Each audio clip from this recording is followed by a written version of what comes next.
Thando was born in a rural village in Kwandebele, South Africa. From the moment she came into the world, everyone noticed her pale skin and golden white hair, a clear sign of albinism.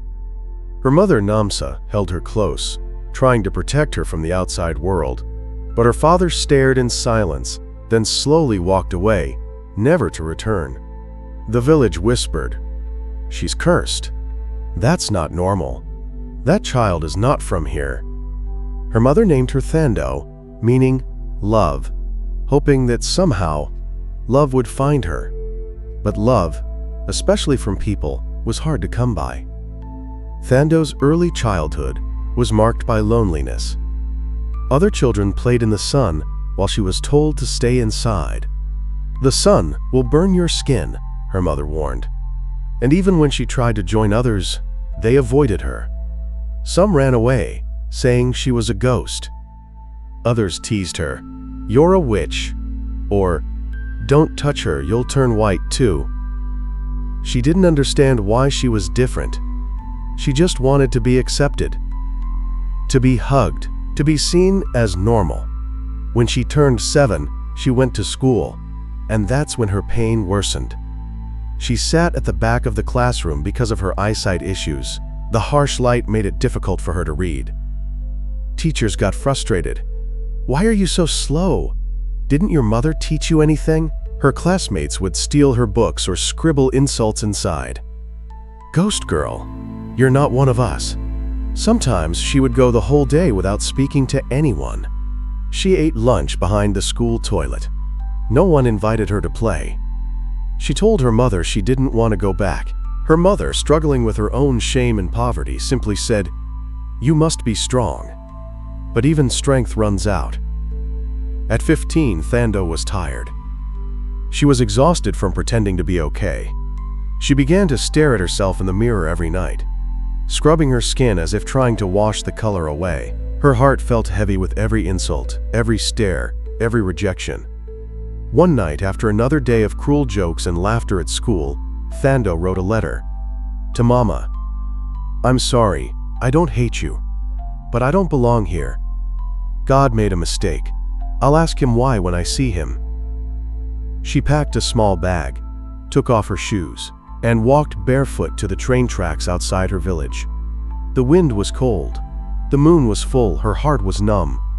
She stepped onto the tracks and closed her eyes. But then, a soft voice pierced the silence. Thando, an old woman named Mama Busi, a quiet widow from the village, was walking home from an overnight prayer vigil. She saw the girl standing there. "My child, why are you out here?" Thando fell to her knees and cried like a baby.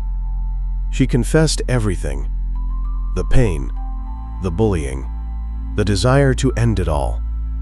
Mama Busi wrapped her shawl around Thando and whispered, "You are not a mistake. God does not make mistakes.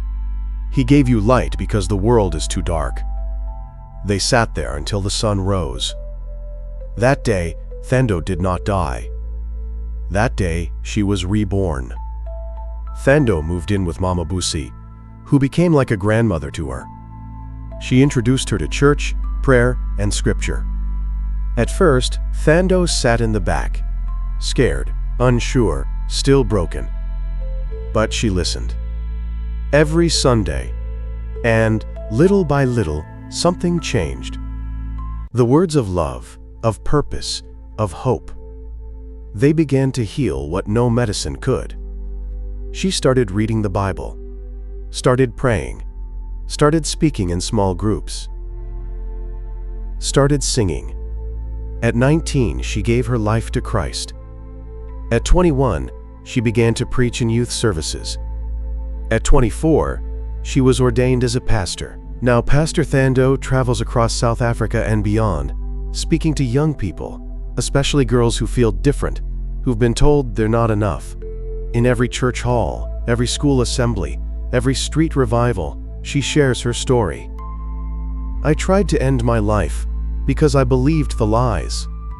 But God's truth was louder. My skin is not a curse, it's my testimony," she tells girls with albinism. "You are not a ghost, you are God's light." She tells rejected boys, "You are not forgotten, You are chosen, she tells the world. I was once mocked for how I looked. Now I'm honored for who I am. Thando's story is not just about survival.